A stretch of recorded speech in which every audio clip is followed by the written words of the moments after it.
Assalamualaikum warahmatullahi wabarakatuh. Waalaikumsalam warahmatullahi wabarakatuh. Nah, baiklah, dia Donte, Uti, Epi. Nah, seminggu yang lalu, ente kan ada pertemuan mengenai bersama dokter sudah gizi dan Juliana. Itu mengenai tentang manajemen terpadu balita sakit dan manajemen terpadu balita muda MTBS atau MTBS. Jadi untuk pelaksanaan balita sakit kita memakai panduan sebagai yang biasa menggunakan buku panduan manajemen balita sakit. Jadi sekarang ada buku panduannya yang terbaru. Kita sekarang memakai buku panduan yang terbaru dan memakai format MTBS yang terbaru juga. Perbedaannya format yang terbaru itu yang terbaru Pi, ini kau kan pakai saja. Ya Pi. Nah, kalau ada pasien yang sakit kita pakai buku pedomannya yang terbaru juga. Nah, Khusus untuk balita ente, bayi ente. ayo khusus untuk balita dan bayi. Sekarang kita masuk dulu kepada format MTBS.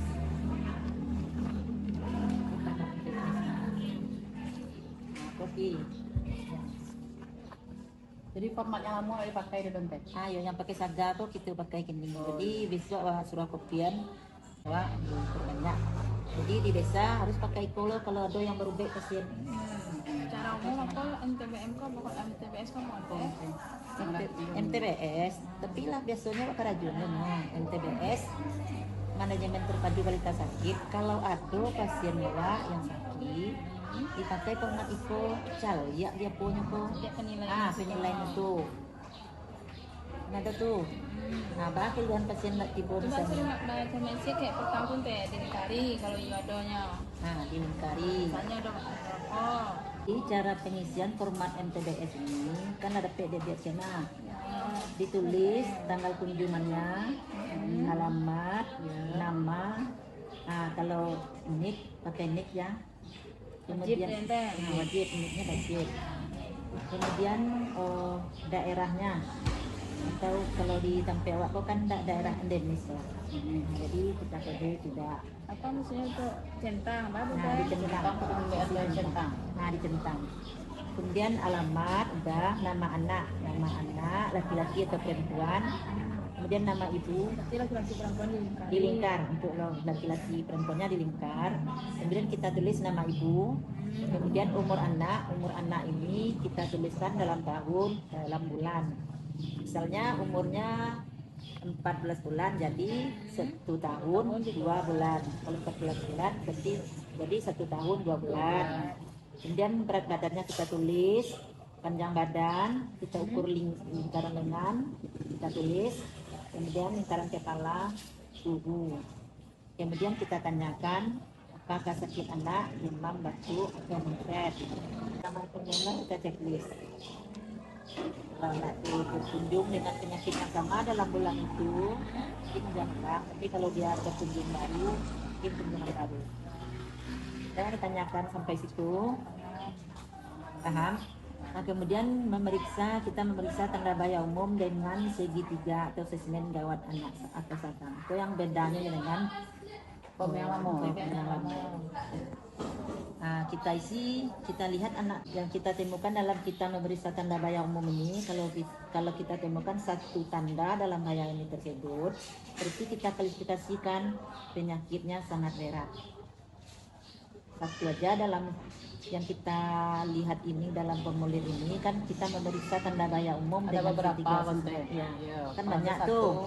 Apabila kita temukan satu dalam tanda ini, kita klasifikasikan penyakit sangat berat. Di bahaya tanda umum kok berapa klasifikasi nanti? Makanya Klasifikasinya apa sih tuh? Penyakit sangat berat. Penyakit sangat berat dan stabil. 3 berarti ya. Kalau penyakit sangat berat, ajan buat tantangan lo pasien tuh di desa nanti ya. Nah, dirujuk pakai kita merujuk pakai SOP-nya, kalau dia sesak nafas, berikan oksigen, cegah agar gula darah tidak turun, kemudian jaga tubuh anak tidak hangat. Kita kalau pokoknya kita merujuk itu sesuaikan dengan SOP. Yang berobat itu apakah tidak bisa minum atau menyusu, kita lihat menurut formatnya ada kok. Nah, kan lah coba kita lihat apa yang nggak ngerti dalam format yang ada tuh. Kalau ada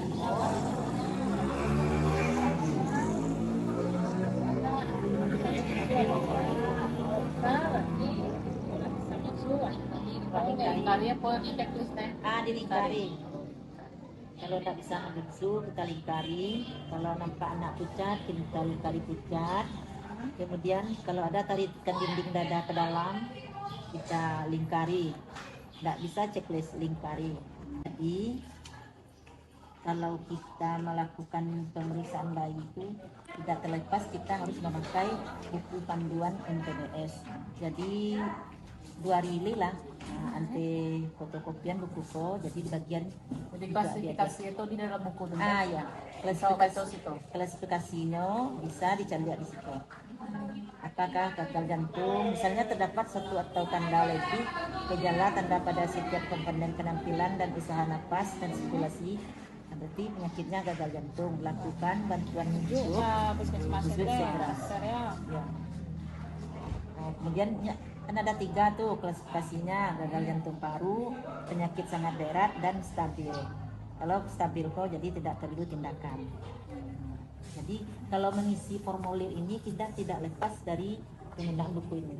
Ada panduan kita. Tidak bisa meraba-raba gitu. Format MTBS ini harus ada juga di Polindes. Ada yang ditanyakan di Banteng sudah kurang rapi. Menyulangan hati, dia pada pintar-pintar. Lanjutkan kita untuk menilai anak sakit itu kan kita pakai formulir ini. Kan ada 11 langkah. Yang pertama tadi memeriksa tanda bahaya umum. Sekarang kita masuk apakah anak batuk atau sukar bernafas. Nah, yang pertama kalau anak batuk, kalau iya langsung kita sudah berapa lama, checklist ya. Kalau tidak checklist tidak. Tapi kalau iya lanjut kita ke bawahnya. Kalau tidak kita berhenti aja sampai situ. Nah, kita lanjutkan anaknya batuk, lanjut iya, kita tanyakan sudah berapa lama. Kemudian kita hitung napasnya. Menghitung napas itu harus dalam 1 menit. Tidak boleh dalam 4 menit kita kali-kalikan seperti yang lama. Pakai jam ya Terus kita pakai jam, kita hitung dalam 1 menit. Kemudian kita lihat adakah tarikan dinding dada ke dalam. Kemudian apakah terdengar wheezing? Pak Nah, Kak baju kita pasiennya. apakah tahu wheezing? Wheezing kok suaranya awak dekatkan kok apa kepala telinga awak tuh dan kita si pasien kok dengan apa terang bunyinya gitu. Nah, kalau ada terdengar wheezing kita lingkar, kalau tidak kita lingkar. Kemudian saturasi oksigennya 93% atau lebih. Pokoknya berapa yang kita temukan kita tuliskan, kita lingkar. Kemudian setelah kita menanyakan dan kita melihat, kemudian kita klasifikasikan. Untuk batuk ini ada 3 klasifikasi: pneumonia berat, pneumonia, dan batuk bukan pneumonia. Nah, kalau untuk pneumonia berat kita beri oksigen sebelum merujuk. Kemudian kita pneumonia berat itu kan kita lihat kalau ada tarikan dinding dada ke dalam, dan saturasi oksigennya kurang atau sama dengan 93%. Kemudian kita kategorikan dia pneumonia berat. Kemudian kalau kita temukan dia pneumonia berat, kita rujuk dengan memakai, kita bersihkan jalan nafas, kita pasang oksigen, kemudian kita rujuk segera. Setelah itu kita klasifikasikan.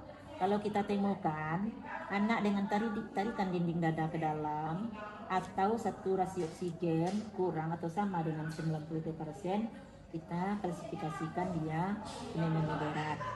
Kemudian kalau ada napas cepat, kemudian kita klasifikasikan kepada pneumonia saja, dan tidak ada tarikan dinding tidak ada tarikan dinding dada bagian bawah ke dalam, tidak ada napas cepat, kita klasifikasikan batuk bukan pneumonia. Nah, sejauh ini ada yang akan ditanyakan UKI atau EPI? Jadi kita tidak terlepas dari buku. Kita lanjut kepada diare. Yang ketiga yaitu mengenai apakah anak tersebut diare. Kalau ya kita centung ya, kalau tidak kita centung tidak. Kalau tidak kita lanjut ke bawahnya. Kita tidak mengisi, tapi kalau ya kita tanyakan sudah berapa lama dia diare. Kemudian kita tanyakan juga apakah ada darah dalam ginjalnya. Kemudian kita lihat keadaan umum anak, letargis atau tidak sadar, atau rewel atau mudah marah, atau mata cekung. Nah, kemudian kita klasifikasikan di mana klasifikasi diare ini ada diare dehidrasi berat, diare dehidrasi ringan, diare dehidrasi ringan sedang, dan diare tanpa dehidrasi. Kemudian ada diare persisten, kemudian disentery. Kalau diare persisten itu ditekan ada itu. Diare itu persisten itu tergantung waktu. Dia ada yang kalori. Mantap adianting. Nah, jadi kita mengisi formulir ini kita harus ada pedomannya bahkan MTBS.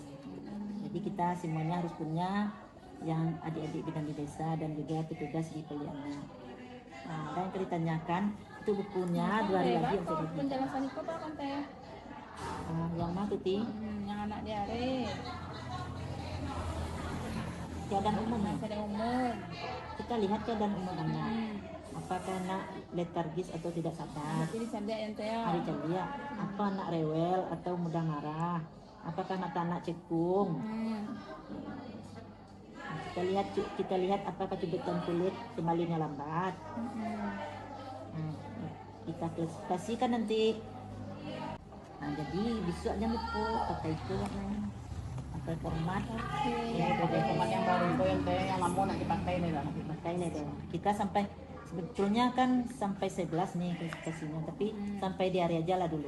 Oke, Makasih infonya teh. Makasih info terbaru ya teh. Ya, sama-sama.